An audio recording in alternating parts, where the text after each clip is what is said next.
Po nastavení správnych selektorov môžete aktivovať naše služby. Ako prvú si nastavíme službu Našepkávač. Na prvej karte si vyberiete vzhľad a umiestnenie výsledkov vzhľadom na vyhľadávacie pole. Na výber máte Hero Mobile zobrazenie, ktoré zobrazuje výsledky v blokoch a je prispôsobené pre mobily, alebo riadkové zobrazenie, kde sú výsledky zoradené pod sebou a zobrazujú sa rovnako aj na mobilných zariadeniach.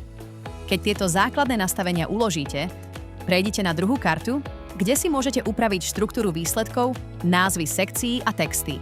Napríklad si môžete premenovať top produkty na produkty, aby bola celá sekcia jasnejšia a prehľadnejšia. Ak vám predvolené texty vyhovujú, tieto polia môžete nechať prázdne a použiť predvolené hodnoty. Náhľad aktuálnych zmien si môžete pozrieť v spodnej časti stránky. Tu si môžete zadať ľubovoľnú testovaciu frázu a pozrieť sa, ako sa aktuálne nastavenia prejavia vo výsledkoch. Na poslednej karte si nastavíte farby našepkávača tak, aby ladili s dizajnom vašej web stránky. Stačí nahradiť hex kódy farieb za tie, ktoré používate na svojom webe, aby ostal dizajn zachovaný. Zmeny sa zobrazujú priamo v náhľadovom okne. Ak chcete vidieť celý náhľad samostatne, kliknite na tlačidlo, ktoré otvorí novú kartu so špeciálnou URL adresou.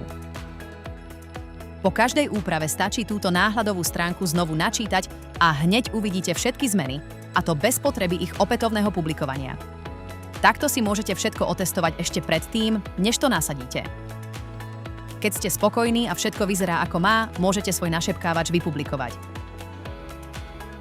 Pred finálnym potvrdením môžete ešte pridať krátky komentár, kde stručne zhrniete, čo ste upravili.